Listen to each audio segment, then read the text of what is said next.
ตกคำลงแรงมาพี่น้องเสียงจักรจันห้องแซวมาห้องในไก่นี่เนาะอยู่หน้าตูบอมราเนี่ยห้องอยู่ในต้นนั้นพักกระโดดนี่พี่น้องเสียงห้องแซวอยู่มันมานอนอยู่นี่เนาะ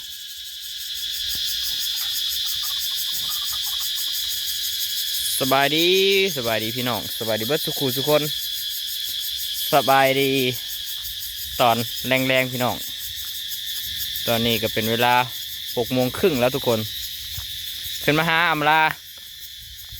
หาอีกแล้วบักอะไรอันเลยโยแห่ไปซ้ายใช่บนอยู่บนกินอยู่นี่จ้าสบายดีจ้าพี่น้องเขามากับแม่ในยินเสียงจักรจันรถแม่บรรยากาศต้องบอกว่าบ้านนอกนะคะบรรยากาศโคตรได้เลยพี่น้องมื้อนี้คือสีลมๆจังหน่อยอยู่ทุกคนเลยวันนี้เราก็จะมา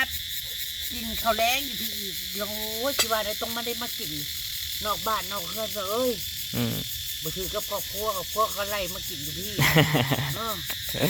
ทั้งเช้าทั้งเที่ยงทั้งแรงอยู่นี่คือเลิกงานค่ำพี่น้องมื้อนี้ก็ได้ขึ้นมาค่ำแน่เนาะเพราะว่ามื้อนี้มุ้งหลังคาเด้มุ้งหลังคาแล้วมื้ออื่นก็มีแต่สิไปเก็บงานเล็กหน่อยน่าสิแล้วขับเสาเนาะมื้ออื่นเสียยังกินอีกแล้วนี่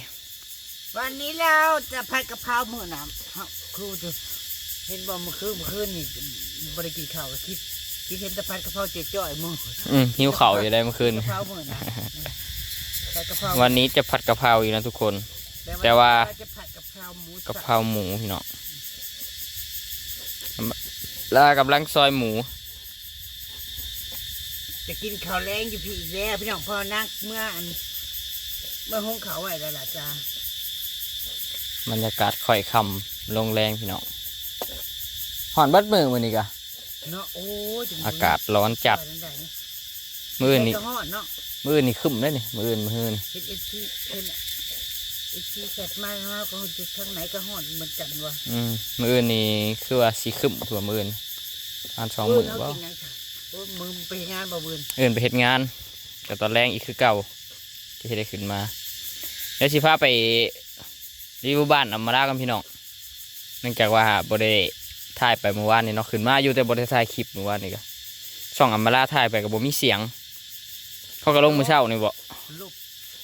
ลงแต่คืนกลัวกูลงแล้วตื่นมาจนที่เที่ยงมาเบิ่งแม่มึงรายได้ก็บ่เปิดสาธารณะก็บ่ได้เปิดมาเปิดใหม่จนแม่เป็นประสาทค่ะลงหน้าลงหลังเลยพี่น้องอำมาลาช่วงเป็นประสาทเดี๋ยวจะไปรีวิวบ้านของเพื่อนกันพี่น้องความมันบ่ทันค่ำนะอยากให้ทุกคนได้เห็นความคืบหน้าของสร้างว่าไปหอดขันใดแล้วพี่น้อง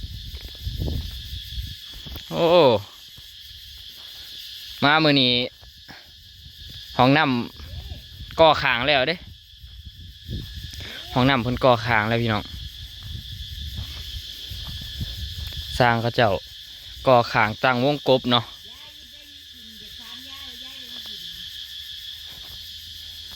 ปอดโถน้ำแล้วนะพี่น้องงานเข่าออกมาได้อีกแล้ว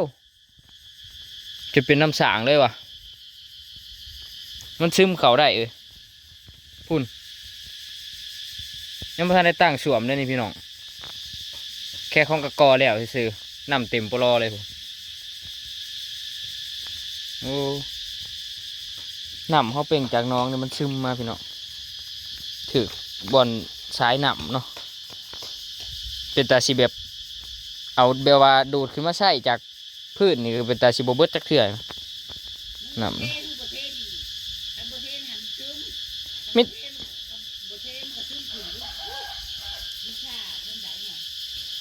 ปลามันซึมแล้วนี่แล้วดีแล้วตะกี้เพื่อจะให้เขาสาบพี่น้องสาบมันกับโบซึมแต่ว่าขนำซึมนั่นนี่ดูดออกแล้วสาบกับเทพื้นนะสิได้อยู่แต่ว่าน้ำเต็มทีบเลย นี่พี่น้องเขาจะติดแล้วติดด้านข้างเรียบร้อยไปแล้วเนาะแล้วก็เจ้ากระตังวงกบนี่หน้าประตูอันนี้เป็นห้องน้ำสิใส่แทงน้ำขึ้นไปเนาะกับหลังคาความคืบหน้าของสร้างก็ถือว่าได้ไวอยู่พี่น้องมาในระดับหนึ่งอีกแต่ละมือเขาเจ้าก็เฮ็ดคู่มือเนาะบริยุทธ์เดี๋ยวมาเบิ่งโครงบ้านกันทุกคนบ้านโอ้ยยังมาลานี่สะพานบ่สะพานพี่น้องเฮ็ดนะจับแล้วมันจังคัก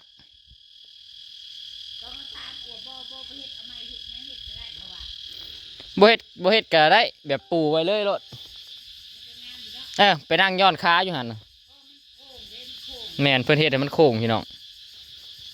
ก็เจ้าแต่งให้เนาะแต่งเป็นสะพานโค้งใช้เล็กใหญ่คักแน่เด้นี่ใช้เล็ก5x10กับเล็ก48เล็กหนาใหญ่นี่พี่น้องเป็นโค้งตัวบ้านนี่แล้วพี่น้อง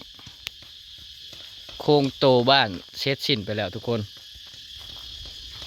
คือโค้งเบื้องนี้แล้วก็โค้งกลางแล้วก็โค้งเบื้องนี้แล้วก็โค้งหนาพี่น้องโค้งตัวนั้นเขาเจ้าก็ใช้แล้วเบิดแล้วเนาะที่เหลือก็มีแต่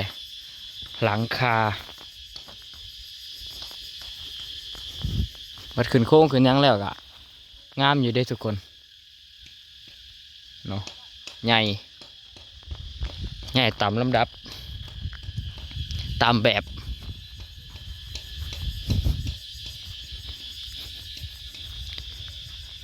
นี่เฮาบ่ได้ขึ้นมาอันกลางเว้นคือสิมารีวิวให้เบิ่งตอนค่ำเอาจังซี่เลยพี่น้อง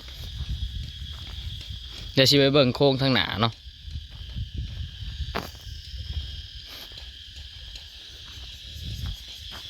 นี่อันนี้เป็นโค้งด้านหน้าเมื่อนี้เขาเจ้าหนาสิเฮ็ดตัวนี้พี่น้องโค้งหน่อยตัวนี้เนาะจะเป็นคอนลงมาจาก4เนาะเป็นคอนลงมา2ข้างกระเซ็ดให้มันดอยลงมาเบื้องนี้เนาะเบื้องลงมาทางเฮานี่เนาะทางเฮายืน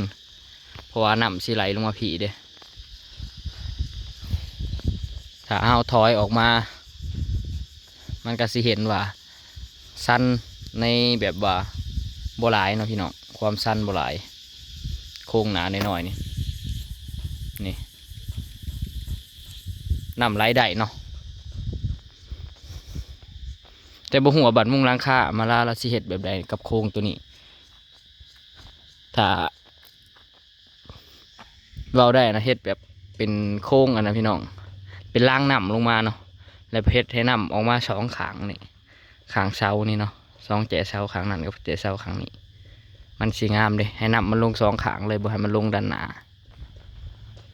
เพราะว่าด้านหน้ามันสิเป็นหัวคันไดขึ้นเนาะหัวคันไดขึ้นไปนี่แต่บ่ฮู้ว่ามันจะเป็นไปจังไดเนาะเฮาก็ว่าไปก่อนบ่ได้ถ้าเบิ่งบัดสร้างเขาเจ้าเฮ็ดเนาะนี่แหละทุกคนสมบูรณ์แบบ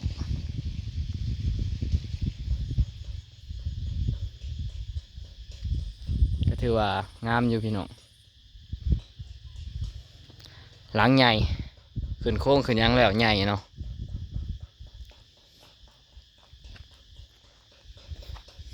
ถ้ามีซ้ำนี่แหละพี่น้องมารีวิวให้เบิ่งมื้อนี้เนาะก็ถือว่าตัวนี้โครงบ้านแล้วเนาะต่อไปเขาเจ้าก็เฮ็ดห้องน้ำของอำมาลานี่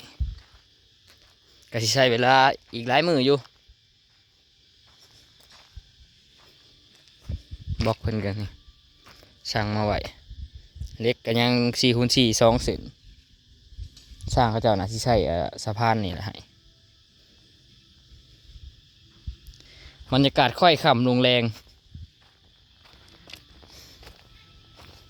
อยู่กับบ้านสวนอำมาลาเมื่อคืนนี่พักกันใหญ่อันต้นมะพร้าวมาปลูก พิ่นซื้อมา2ต้นเนาะนี่พี่น้องต้นมะพร้าวนี่ต้นนี้ต้นหนึ่งเป็นมะพร้าวน้ำหอมอยู่หันอีกต้นหนึ่งปูนแก่สุดอีกต้นหนึ่งเนาะ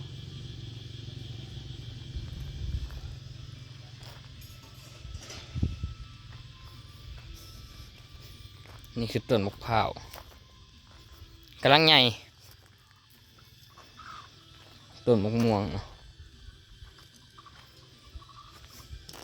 ต้นนี้ก็ก้นปลูกมาขึ้นนี่เลยพี่น้องเพราะว่าอยากให้มันเชิงกับไอ้นี่เชิงกับตูบเนาะเพราะว่ามันจะได้บางห่มบางอย่างคลองน้ำบ่มีบกบ่มีแห้งน้ำนะถือว่าหลายแต่ว่าป่ากับเพิ่นซื้อมาปล่อยเลยพี่น้องเพิ่น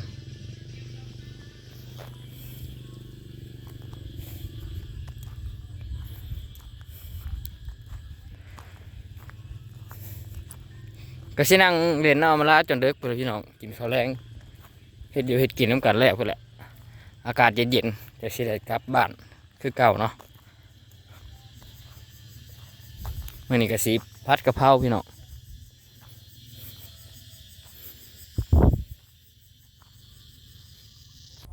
ดังไฟกันพี่น้อง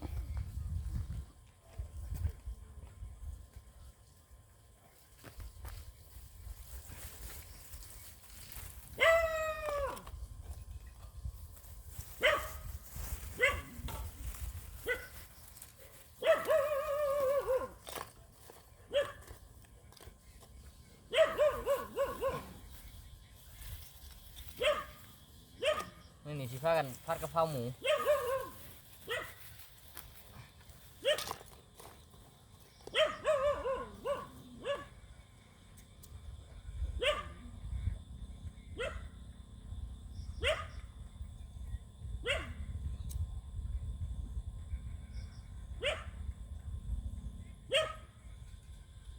แล้วกินพวกลงเลยครับ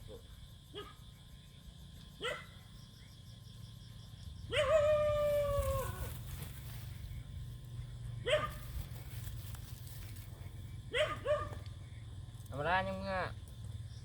เอาเครื่องเพิ่นอยู่บ้านพี่น้องจะได้สิดังไฟถาเพิ่น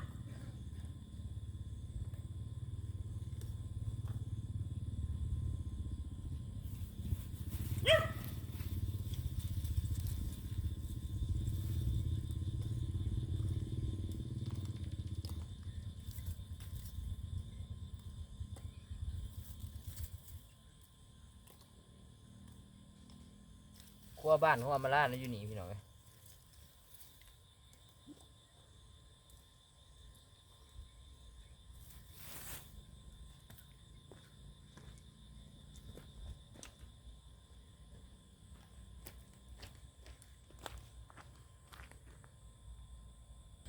ถ้าไฟติดจังหน่อยเพื่อนพี่น้องจะได้เฮ็ดกินเนาะเดี๋ยวรอชมอยู่ช่องอำลาต่อเอาเท่านี้ก็สิได้ขอเก็บภาพบรรยากาศไว้ซ้ำนี้พี่น้องขึ้นมารอบค่ำๆมาเฮ็ดกินอยู่พี่เนาะยินเขาวแรงแล้วสิลงไปแล้วพอกันคลิปหน้าสบายดี